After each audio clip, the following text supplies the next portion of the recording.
আসসালামু আলাইকুম রহমতুল্লাহ বারাকাত। আপনারা এই মুহূর্তে আমাকে যারা শুনছেন বা পরবর্তীতে যারা শুনবেন, আমার ছোট ভাই, বড় ভাই, বন্ধু বান্ধব, রাজনৈতিক সহকর্মী, সহযোদ্ধা এবং বাংলাদেশের আপামর জনসাধারণ, আপনাদের সকলকে আমি আমার তরফ থেকে জানাই মুজিবীয় শুভেচ্ছা। আজকে সকাল থেকেই আপনারা হয়তো লক্ষ্য করেছেন যে বিভিন্ন পত্রিকায় একটা নিউজ খুব ভাসছে, যেটা থাম্বলে আপনারা দেখতে পাচ্ছেন। আমার থাম্বলে লেখা আছে যে ঢাকা শহরে 1 ঘন্টার অর্ডারে 1 লক্ষ লোকের সমাগম করবে আওয়ামী লীগ। এই নিউজটা আমি পড়েছি যুগান্তর অনলাইনে। সেখানে তারা যেটা বলেছে সেটা আমি আপনাদেরকে একটু বলছি। সেখানে তারা বলেছে যে আওয়ামী লীগ এই অক্টোবর মাসে, তার মানে এই মাসেই আওয়ামী লীগ 32 নম্বরে যাবে এবং ঢাকা শহরের বিভিন্ন কোণা থেকে বৃহৎ বৃহৎ মিছিল আসবে, যেটার পরিমাণ হবে 1 লক্ষ লোক। এবং 1 লক্ষ লোকই মিছিলে শরিক হয়ে পরে 32 নম্বরের দিকে যাবে এবং ঢাকা শহর প্রকম্পিত করবে। এবং এই রিপোর্টটাতে যা লিখেছেন যে ওনারা যেটা খবর পেয়েছেন যে গোয়েন্দা সংস্থা এনএসআই, ডিজিএফআই থেকে এবং সরকারের উচ্চ মহল থেকে যুগান্তরের কাছে এই নিউজটি এসেছে যে এটা যে কোনো মুহূর্তে, এই মাসে যে কোনো মুহূর্তে হবে, আওয়ামী লীগ একটা মরণ কামড় দেবে।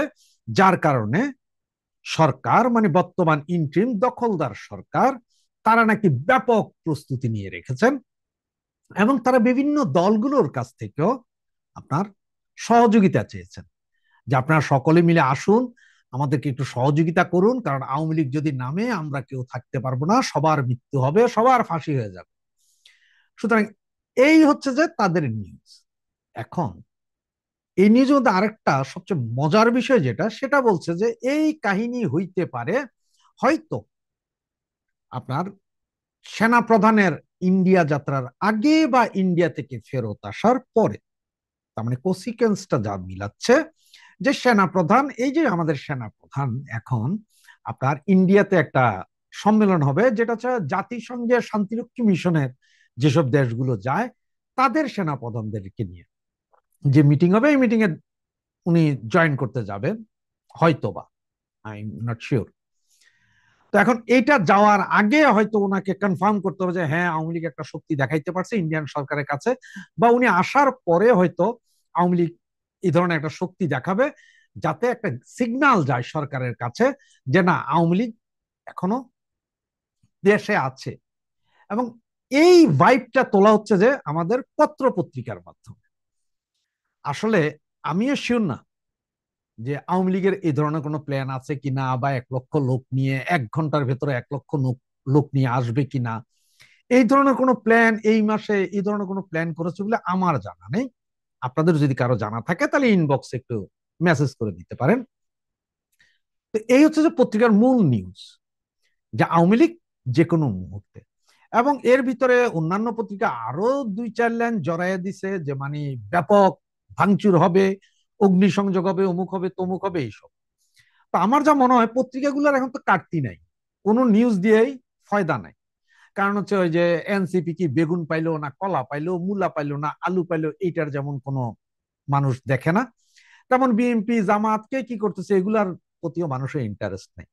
সব পত্রিকার কাটতি যদি বাড়াইতে হয়, পত্রিকা বিক্রি যদি বাড়াইতে হয়, পরাগ যদি বাড়াইতে হয়, তাহলে সব জায়গায় একটু আওয়ামী লীগ লাগাইতে হবে। আওয়ামী লীগ না লাগাইলে পত্রিকা চলবে। তো যেহেতু আওয়ামী লীগ এখন নিষিদ্ধ দল, সুতরাং আওয়ামী লীগের কোনো নিউজও দেওয়া যাবে না, কিছুই দেওয়া যাবে না নর্মালি। নর্মালি যেটা আইনে বলে আর কি। এরপরেও ওনারা এই নিউজগুলো করছে, তবে নিউজগুলো করার আগে একটু সামান্য করে যেটা করেন যে ফ্যাসিস্ট আওয়ামী সরকার, পলায়নকারী প্রধানমন্ত্রী, এইসব লেখাগুলো লেখে। মানে এগুলো লেখে জায়েজ করে যে না, আমরা তো আওয়ামী লীগের পক্ষে লিখতেছি না, আমরা একটু বিপক্ষে লিখতেছি। এগুলা করে এরপরে বাকি আনে এবার আওয়ামী লীগকে টেনে টেনে টেনে টেনে ছোট ছোট ছোট ছোট করে টুকরা টুকরা করে আইনা ওনারা ওনাদের মনের মাধুরী মিশে এই নিউজগুলো করে। আর এই নিউজগুলো যে করে, এই নিউজগুলো করায় আসলে কারা জানেন? এই নিউজগুলো করায় হচ্ছে যে আপনার ডিজিএফআই। ডিজিএফআই যা লিখে দেয় তাই পত্রিকাগুলো ছাপায়। সুতরাং এখন এই মাসে, মানে যেহেতু আপনার এই আমাদের ইন্ট্রিম গভর্নমেন্ট, উনি বলেছিলেন যে আগামী 2-3 মাস খুবই ক্রুশিয়াল মোমেন্ট, কখন যে কি হয়ে যায় না হয়ে যায়, এগুলো যেহেতু ওনার একটা ভাইব তুলেই রেখেছেন আগে, মানে উত্তেজনা তুলে রেখেছেন। সুতরাং এই মুহূর্তে উনি এই আওয়ামী লীগের এইটা যে আওয়ামী লীগ এই কালকে এসে আওয়ামী লীগ ভেঙে দিবে, এই আওয়ামী লীগ সম্ভবত আইসা যমুনা পুরা ধূলিসাৎ করে দিচ্ছে, এই আওয়ামী লীগ সম্ভবত এদিকে যাচ্ছে ওইদিকে যাচ্ছে। তা নাহলে আপনি একটা জিনিস খেয়াল করেন, সেপ্টেম্বর মাসে নাকি রাষ্ট্রপতি চুপ্পু সাহেব, আমাদের মহামান্য রাষ্ট্রপতি, উনি একটা চিঠি লিখেছিলেন পররাষ্ট্র সচিবের কাছে ওনার ছবি নামানোর বিষয়। সেইটা কিন্তু ফ্লাশ হলো কবে? অক্টোবরের 1 তারিখ। একটু মিলে এখন বলা হচ্ছে যে অক্টোবরের 1 তারিখ যে এটা ফ্লাশ হইলো, যেখানে উনি লিখেছেন, এখন বলা হচ্ছে যে এইটা এখন উনি হয়তো করতে পারেন, উনি হয়তো সুপ্রিম কোর্টের কাছে চাইতে পারেন যে 106 যেভাবে ইয়ে হয়েছিল, কি ইন্ট্রিম হয়েছিল, সেটার রেফারেন্সটা একটু আমাকে দাও, কোন কোর্টে এটা বসেছিল, কখন বসেছিল, কারা কারা বসেছিল, এটা দাও, শেখ হাসিনার পদত্যাগের চিঠি তো আমি পাই নাই, এইটাও আমাকে একটু পাঠান। এগুলা হয়তো করবে বলে ভাইব তোলা হচ্ছে, কিন্তু কথাবার্তা মাত্র চালু হচ্ছে, এখনো পুরো মার্কেট পায় নাই। দুই এক জায়গায় কথা হচ্ছে যেগুলো আপনাদের বলছি, এগুলো তুলে মানে দেশকে একটা আগুনের মুখোমুখি আবার উত্তেজিত করবে।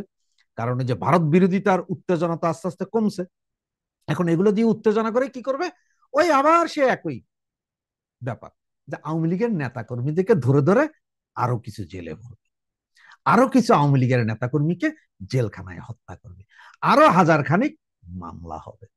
এটা করার সম্ভবত পুরো পায়তারা করে যাচ্ছে আমাদের বর্তমান ইন্ট্রিম সরকার। সুতরাং আমি আমার ছাত্রলীগের ভাই বোন, বন্ধু বান্ধব, রাজনৈতিক সহকর্মী সহযোদ্ধা যারা আছেন, তাদেরকে বলবো, সরকারের এসব কথায় আপনারা কান দিয়ে লাভ নেই। এইগুলো বলার পরে আপনাকে উত্তেজিত হয়ে মাঠে নামার দরকার নাই, নেমে মিছিল করার প্রয়োজন নেই, কোনো ভাঙচুরের দরকার নেই। আওয়ামী লীগ কখন কি করবে সেটা আওয়ামী লীগের হাইকমান্ডে জানা যায়। হাইকমান্ড বলতে এখন আমরা কাকে বুঝি? আমাদের মাননীয় প্রধানমন্ত্রী শেখ হাসিনাকে বুঝি। ওরা বলেছে যে 1 ঘন্টায় 1 লক্ষ, তবে আমি চ্যালেঞ্জ করে কি বলবো জানেন, 1 ঘন্টায় 10 লক্ষ মানুষ ঢাকা শহরে প্রকম্পিত করার ক্ষমতা আওয়ামী লীগ রাখে, কিন্তু আওয়ামী লীগ এখনো সেটা দেখায় নাই। আমাদের অনেক ভাইয়েরা জিজ্ঞেস করেন, ভাই কবে হবে কবে হবে?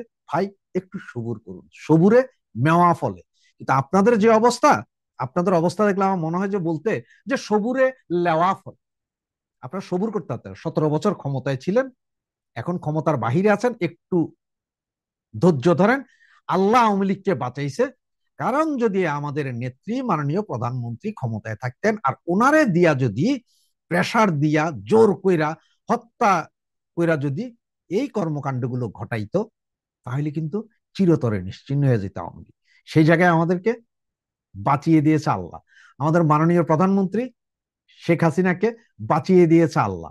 এই ইন্ট্রিম গভর্নমেন্ট এখন যেগুলো করছে, এইটার রেশ বাংলাদেশ টানবে আরো 50 বছর, আর এদের সবার ফাঁসি হবে সরোয়ার্দী উদ্যানে। তবে সরোয়ার্দী উদ্যানে তো দুই একজনের ফাঁসি, তারা বাকিদের ফাঁসি হবে রাস্তার কোনায় কোনায়, ব্রিজের কোনায় কোনায়, খাম্বার গলায় গলায় ফাঁসি হবে।